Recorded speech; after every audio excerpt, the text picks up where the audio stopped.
The twister left behind a trail of devastation from one side of Hesston to the other. Tuesday, March 13th, 1990, 5:42 p.m. A tornado packing wind forces of 250 miles an hour bears down on Hesston, Kansas.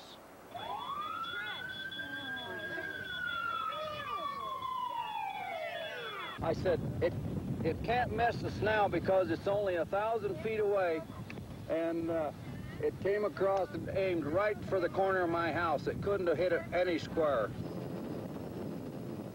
In a few short minutes, lives are changed forever. Homes and businesses in this small town are hardly recognizable. All that's left are twisted, tangled remains.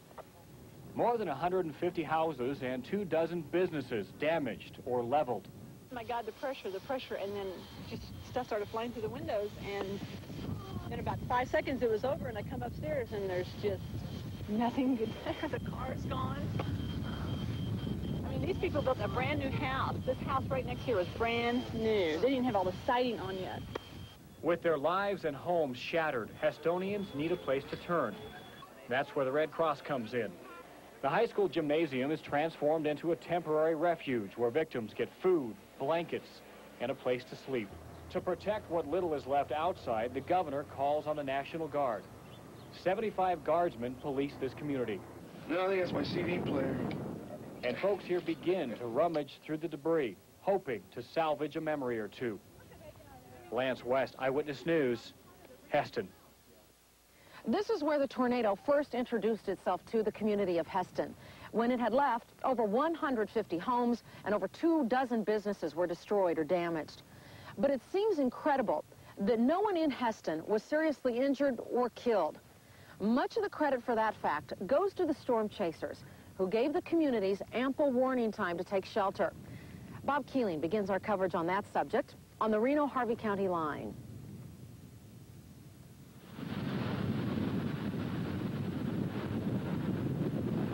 911. Yes, go ahead. There's a tornado on the ground west of Hesston. We have a report of a tornado on the ground.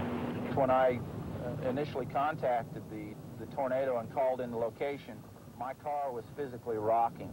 Harvey County Deputy Sheriff Steve Bayless first started tracking the tornado 2 miles south and 2 miles west of Burton.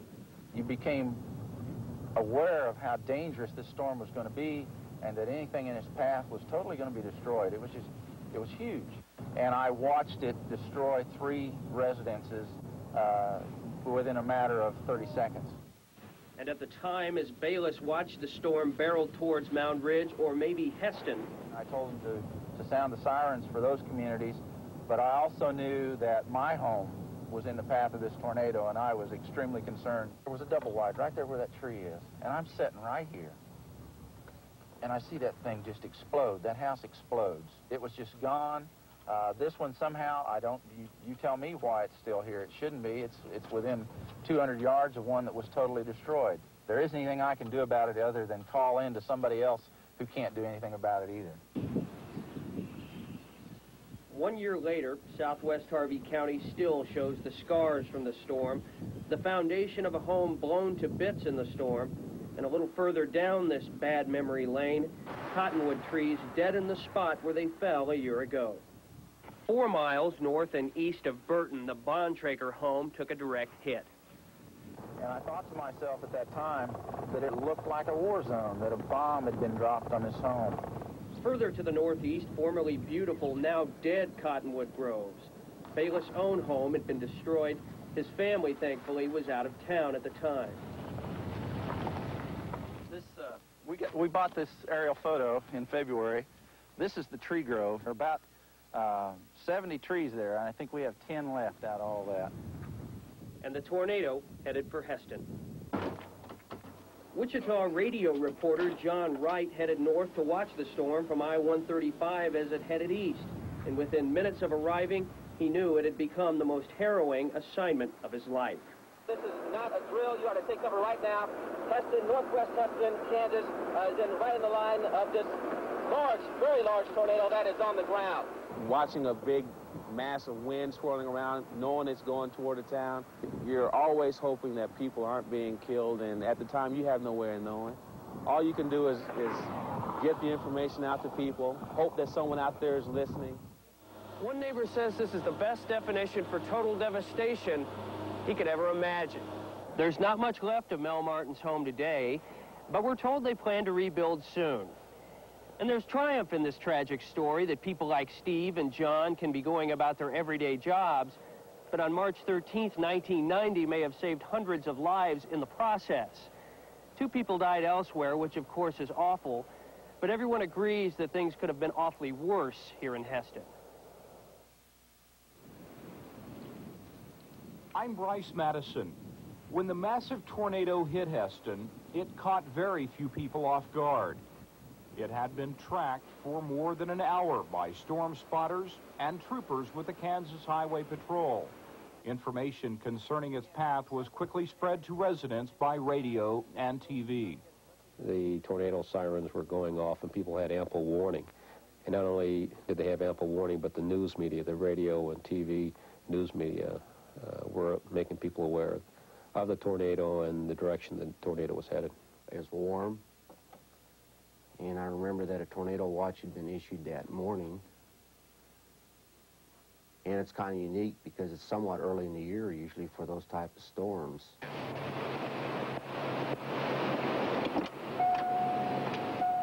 Mickey DeHook is also the police chief in Hesston. He has been for the past 11 years. He puts a lot of faith in an emergency management plan he calls the Incident Command System, a plan where one agency chief directs all activities during and after a disaster, a plan used extensively after the Hesston storm. 1406. We have practice sessions, simulated exercises, dealing with different types of disasters. And I think that training and having a plan with Incident Command really promoted the efficient operation after the tornado.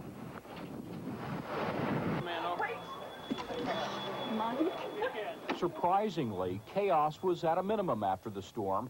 Even so, leaders grade the response only with a B+. We're going to find out in the next one, if we ever have one, that we have areas that are going to come up that we hadn't thought about before, that we're going to have problems with. That's invariably going to happen. In the meantime, Hesston is on guard and ready. Bryce Madison, Eyewitness News, Hesston. With the same force that it took Mother Nature to tear apart Hesston and the neighboring community of Burton, the Mennonite Disaster Service set the wheels in motion to put lives back together, beginning at the ground level. We'll have that story when we return. And in just a few minutes, we'll rejoin Susan Peters in Hesston.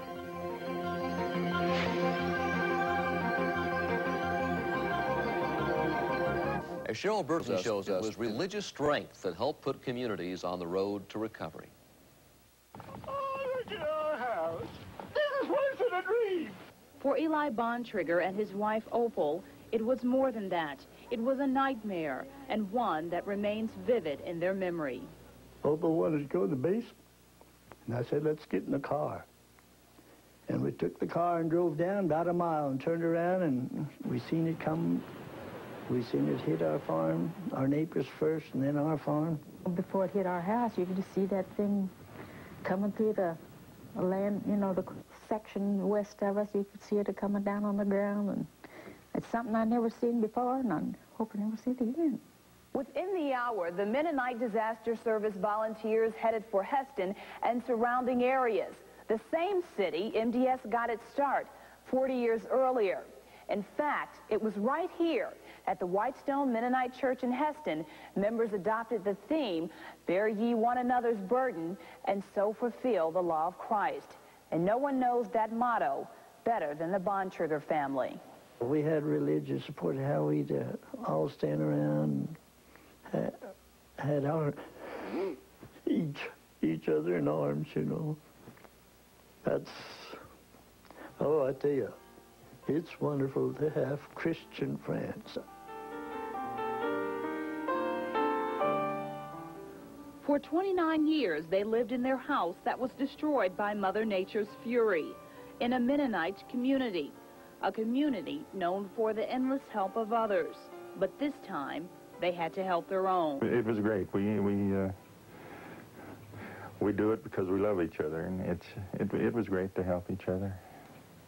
It was love in action is what it was.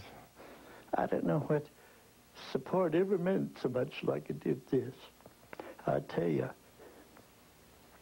when something like this, the word support means very much. Cheryl Burton, Eyewitness News, Hesston.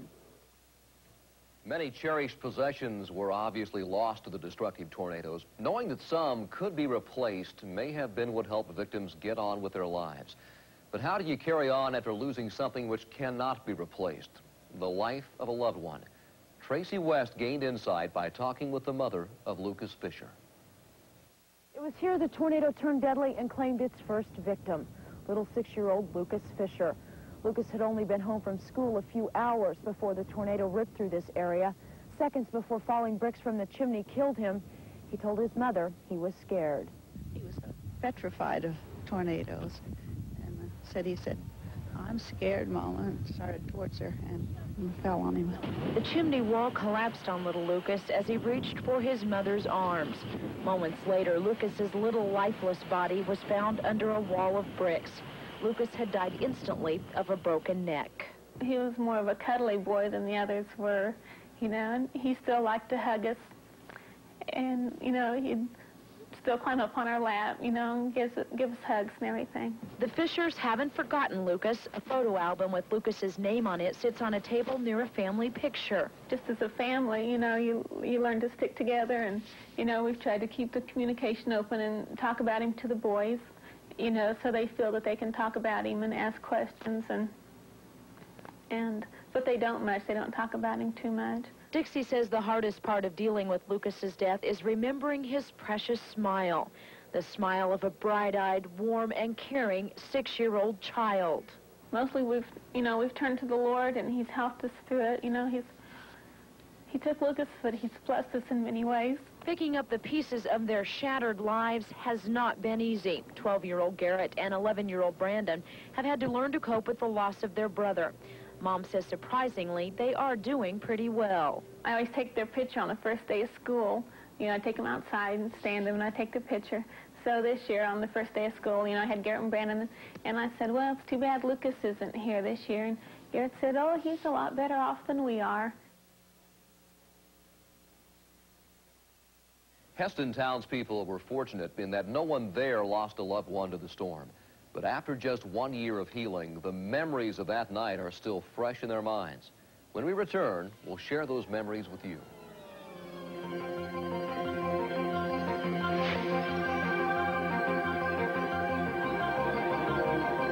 Hesston Pizza Hut, a dozen or so customers found refuge just minutes before the business was hit.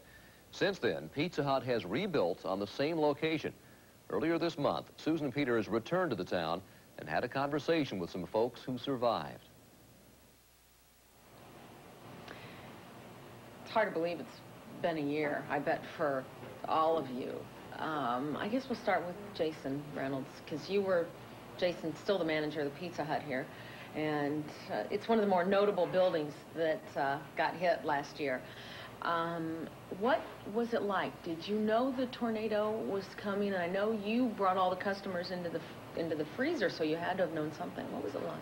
We knew that there was a tornado headed towards Hesston, and I don't think anybody really expected it to hit Hesston until we saw the clouds swirling just south of town, and that's when we took precautions and got everybody into the refrigerator. Okay, so you saw the clouds swirling, and what was your first reaction to the customers? I came in and announced that the sirens were going off for the second time and that we could see that there was something headed our direction, so we'd like for everybody to cooperate and move to the walk-in. And nobody had any problem Nobody had any problem with that. Yeah. Jason, you were an employee of Pizza Hut back then, still are. Were you frightened at all? No, I didn't think anything was going to happen. Even when we went in the walk-in, he said it was starting to dissipate, so I figured just go over and maybe just take the roof off or something, or shatter some glass. Yeah. Do you remember the exact time that it hit, the exact second? Yeah, I can remember we were sitting there and it sounded a lot like a train, and we were kind of joking about it because we just thought it was going over top of us. We didn't think it was hitting us really. Mm-hmm. And when it did hit you? But we were pretty much shocked that when we came out and saw the devastation. Did the customers scream at all? Was there anything like that? No, everybody was real calm about it, and I think up until the time that we actually heard it hit in the building, nobody really thought that it was going to actually happen until it did. We were closed into a smaller quarters where we couldn't see out, so we weren't sure what was going on. Did you take cover like that? I mean... Yeah, we got down on the floor and held our hands over our heads in case anything would fall. Were you praying at this point? I was. Yeah? Yeah. What were you saying? I was getting married that summer, and so I would like to have gotten married, you know, and I didn't want this to be it. But then I was praying for the safety of everybody else in the store, too. Jim, next door at the truck stop, another, what became a famous structure that got hit. You did much the same thing. Got the customers into the walk-in, the freezer. Tell us what it was like in the truck stop at that time. I had probably 20 customers, and I had seen it coming from the southwest, and I wasn't sure, but I was taking precautions that it was going to hit us. So I had everybody go in the cooler back, and I had 3 elderly ladies in there, and I had some truck drivers in there, and I had the truck drivers trying to cover as much as they could of the elderly ladies to keep them from really getting hurt. Mm-hmm. And I told them all to get down on the floor and put their head between their legs and stay there. And I had gotten up to go make sure I had everybody because I couldn't find 2 little kids and still couldn't find them.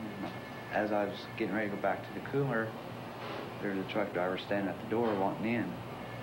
And I opened the door, let him in, shut the door back, locked it because the wind was so bad, and I ran back to the cooler. Just as soon as I got in, it hit us. I didn't have time to really do much. That's why I grabbed that truck driver's leg.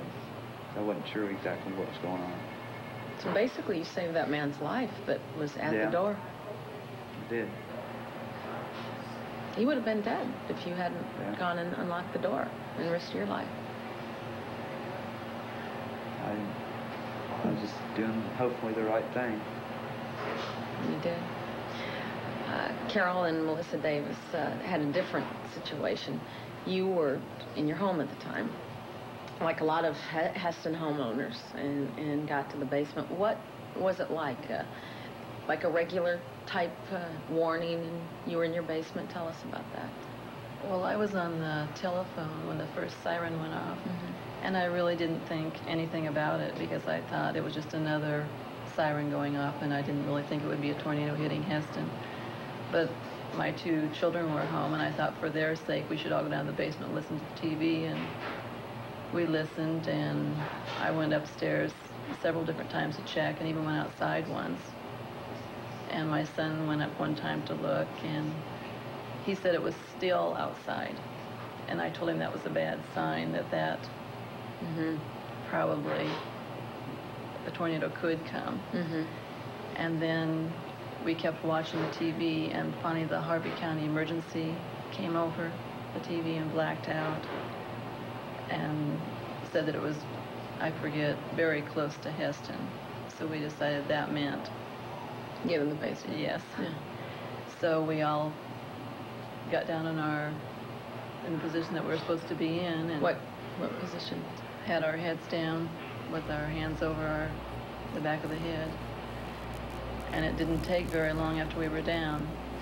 There was glass shattering, and it was the most awful noise I have ever heard. What did it sound? I must have blanked out what it really sounded like, but I thought that we would probably never come out of this alive. That's how bad it sounded. And you and your 2 children were down there. Right. Were you praying at all at that point? Yes. What were you saying? Just that we would come out all right. But you didn't think that you'd come out of it alive?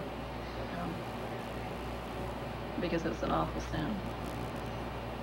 Indescribable. Right.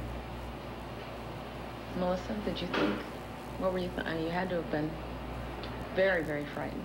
I was just crouched down, I think like everybody else, but I was just praying that somehow we would live and somehow, you know, that we'd all make it through okay. To me, it sounded like a train, like Jason said, and I just remember the glass all breaking. It all happened at one time, and all flew in, and somehow it didn't hit any of us, which we were very lucky. How long you lived in your home? How long did you live We were there about 15 years. Okay, so you walk upstairs, a home that you lived in for 15 years. You walk up and there's nothing.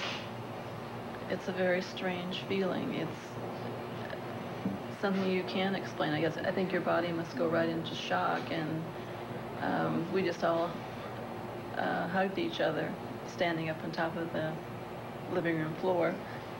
And then about that time, my husband drove up, and so that was good to see him, and that's really all that mattered to us.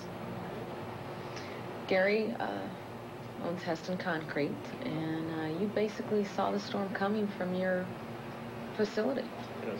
What'd you do then? My son was urging me to leave, so we went across town and to the hitching post and sat on the road and watched it go through town. Were you frightened watching it go through town? Yeah, calmer than expected. I mean, it's, you know, here it is. What do you do? As soon as it passed, we went in right behind it, and the street was blocked. I was going to go home. The street was blocked. Couldn't get across there. And so we went towards the business, and lots of debris, lots of trees. You just kind of run over, pick your way. And we got to the business. I did know the business was hit, because when we were sitting on the road, you could see a large gray cloud of dust go up when it hit the plant. And so you watched the tornado hit your company. So I knew the business was gone or hit. And what'd you think? I just looked at my son. I said, "There went the business." When you realize it hit you, I mean, you're kind of numb. You just, you know, go to the task of cleaning up, and you get busy very soon, checking out, see if everybody's okay and if anybody's hurt. Other Hesston businesses also rebuilt over the past year. When we come back, we'll rejoin Sue and Hesston and visit a couple of them.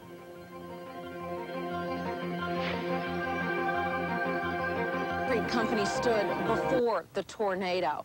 In fact, a number of small businesses along this stretch fell victim to the ravaging tornado that day. With millions of dollars in losses, it would take the utmost resolve to begin again. But as we've witnessed, willpower is the fabric of this close-knit community.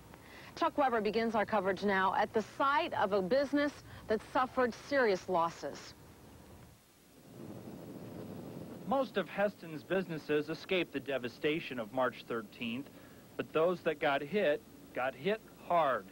Today, a year later, the rebuilding effort in Hesston's business community continues.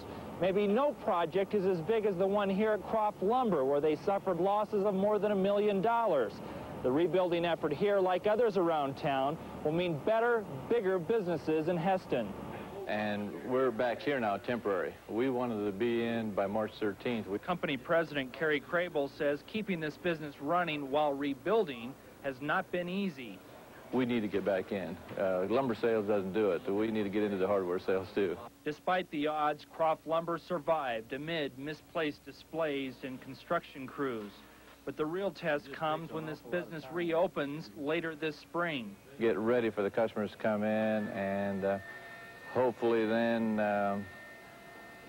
make sure the business is going to go. Just it's kind of scary, it really is, because you know you